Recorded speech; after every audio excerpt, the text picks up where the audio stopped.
And now it's time for us to discuss more of these headlines in simple keywords. Adam joining us via Zoom. Good morning, Adam. Good morning, Lena. Happy Monday. Happy Monday. I was reminded over the weekend by one of our regular listeners that they kind of appreciate our Monday vibes, Wednesday vibes, and Friday vibes. Just because we need to remind everyone of what day it is. I do think when I'm driving, it's a nice reminder. What day of the week is it? How's the weather? Yeah, I know. It's common occurrence, right? We wake up every day and sometimes and more often than not, we forget what day it is. So, just a quick reminder for everyone to start the day off and reminding them that it's a Monday and what the weather's going to be like. We are very early in the morning, so giving that update and getting everyone ready is a good idea, I think. All right. Happy Monday, everyone. Let's jump into our keyword news portion of the day. We're going to try to clarify some of these major headlines for our listeners. And this is our first pick of the day. Combined defense. So President Yoon has met with visiting U.S. Defense Secretary Lloyd Austin to discuss the alliance and North Korea. What came out of this meeting, Adam? Right. Well, Yoon told Austin that Seoul and Washington should be ready for what he called a Hamas-style surprise attack from North Korea. Of course, Hamas and Israel are in conflict, sparked by a surprise attack by Hamas on the Israelis. And Yoon is basically saying that North Korea could do the same to South Korea. And he called for a vigilant South Korea-US combined defense posture capable of promptly and decisively retaliating against any North Korean provocations. He said the Israel-Hamas war, as well as the Ukraine-Russia war, are directly and indirectly linked to North Korea. Austin reassured Yoon that Joe Biden is committed to further strengthening the US-South Korea military alliance, and he reaffirmed his firm commitment to defend South Korea by deploying the full spectrum of US military capabilities. And Yoon highlighted the close cooperation between Seoul and Washington since the launch of the Nuclear Consultative Group, or the NCG for short. And Yoon emphasized the collaborative efforts in information sharing, as well as establishing a consultation system and strengthening joint planning of execution capabilities. He specifically commended the swift implementation of follow-up measures as well, such as the increased deployment of U.S. strategic assets in the region, such as aircraft carriers and some submarines and aircraft as well. The top generals of South Korea and the United States also met for the annual military committee meeting. What did they discuss? Right, well, Korea's Joint Chiefs of Staff Chief Kim Sung-yum and his U.S. counterpart Charles Brown reaffirmed their commitment to bolstering the allies' combined defense posture. They discussed North Korea's continued provocations. They also talked about security issues that destabilize peace and security in the region. Brown also reaffirmed the U.S. extended deterrence commitment to using the full range of U.S. military capabilities, including nuclear weapons. Now, while the transfer of wartime operational control, or OPCON for short, was discussed, specific details weren't disclosed. They only said they were making meaningful progress. They did note that the completion of this year's annual bilateral evaluations on capabilities and systems, though, so they did assess South Korea's kind of capabilities of getting that wartime operational control from the US. But in terms of the actual transfer itself, discussions are still ongoing and no real kind of progress being made. But we'll have to see if anything does happen down the line. All right. Now, President Yoon is getting ready for his 3-day visit to San Francisco to depart on Wednesday. Let's get a closer look at what that agenda might entail. Our second keyword of the day. Relay diplomacy. So President Yoon has a busy diplomatic schedule lined up again, which includes attending a meeting of the Indo-Pacific Economic Framework for Prosperity in San Francisco.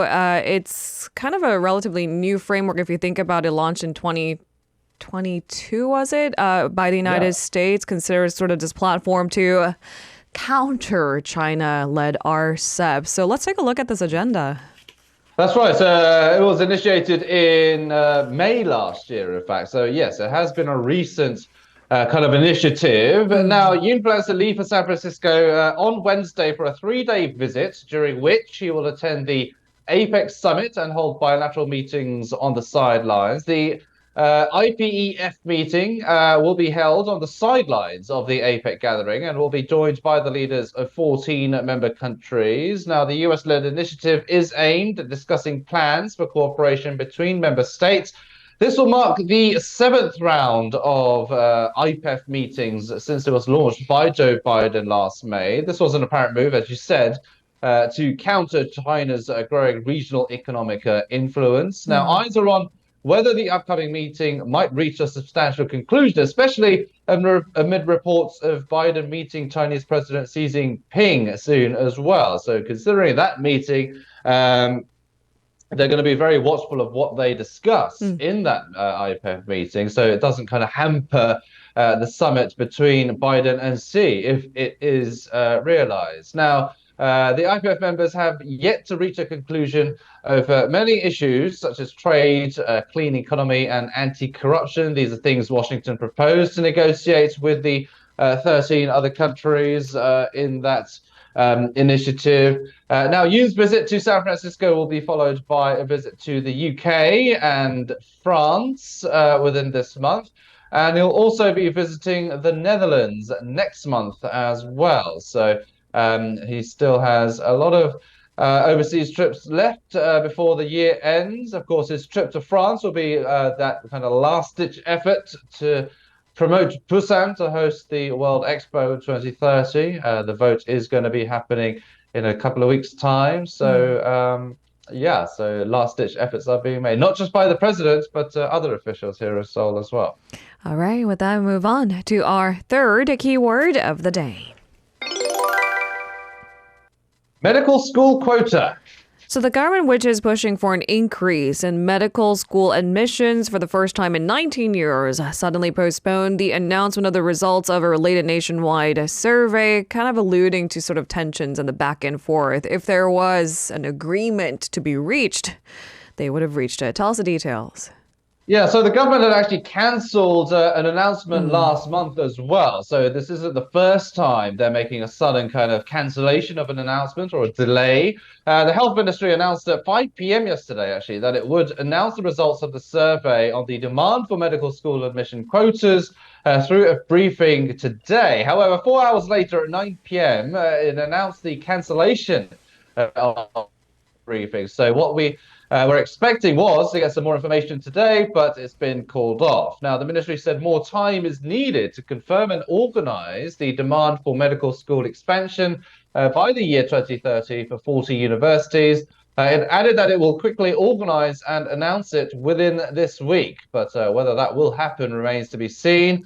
The government requested actually 40 universities nationwide to submit the desired scale of medical school quotas for the entrance exams from 2025 to 2030, and conducted a survey for 2 weeks until last Thursday. So the results of that were supposed to be announced today, but has been cancelled. Although the ministry did not clearly explain the exact reasoning for the delay in the announcement, there is speculation that the sudden delay is related to the fact that the desired expansion scale submitted by the universities was actually much larger than expected. So considering there is a lot of opposition from doctors, a lot of backlash, the government seems to be careful about making an announcement about this.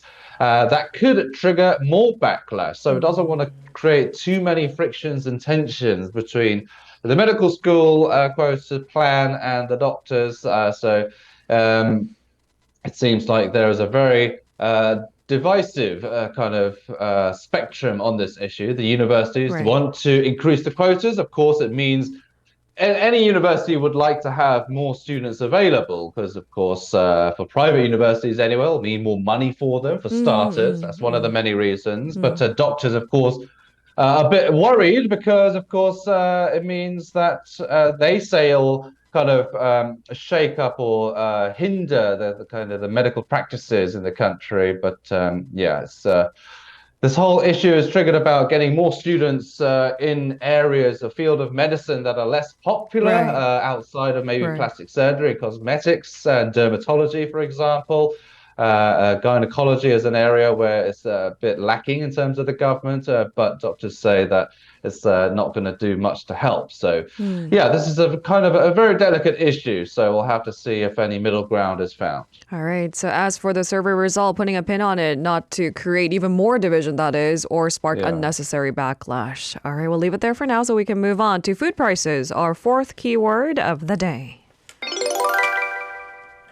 Shrinkflation. So, despite government efforts to manage prices of key food items, prices of dairy and others, including sugar, cooking oil, milk, milk is dairy, they keep rising. What's the latest?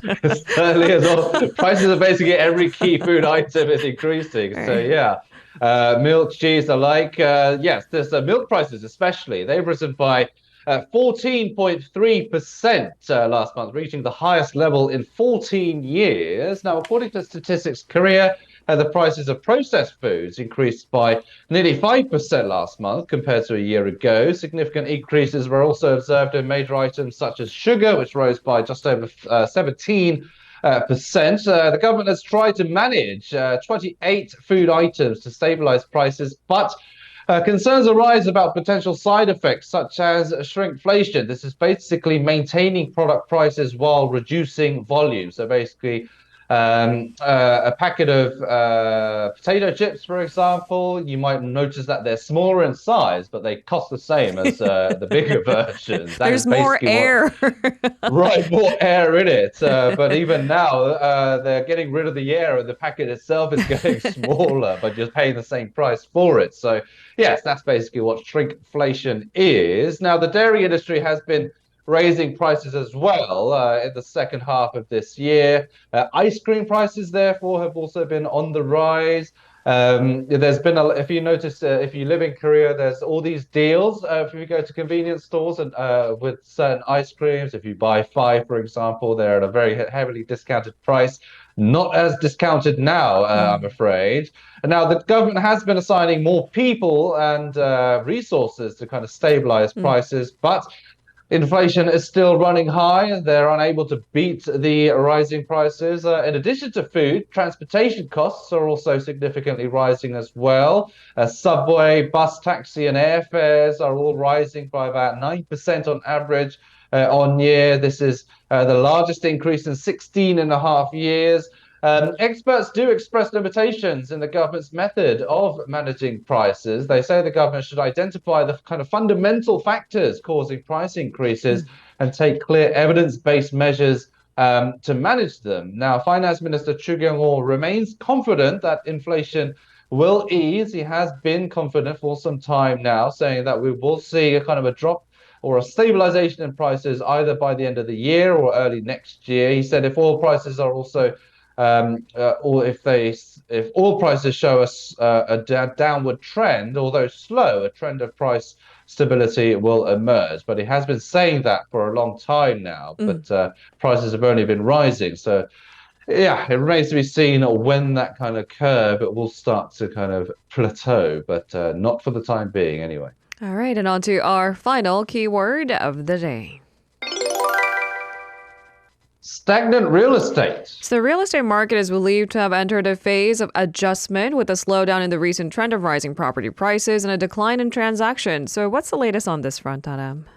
Right, so the increasing inventory of properties, as well as a cooling enthusiasm in the housing lottery markets, or 청약 as they're known in Korea, is where you basically have a kind of a savings account and you put in money every month, and then you kind of get you're First basically putting priority, right? yeah, first priority in buying a house Right. is something that's kind of unique to Korea. But yes, that's kind of part of the reason for this kind of stagnant rise in prices. Now, however, some analysts suggest that the potential decline in real estate prices due to the adjustment phase might be limited, considering the recent upward trend in monthly rent prices, as well as significant decrease in the supply of housing scheduled for occupancy next year. Now, various statistics indicate a cautious sentiment in the real estate market with a noticeable wait and see attitude. Now, While apartment prices nationwide increased by 0.03% compared to the previous week. This marks the 17th consecutive week of growth since the third week of July.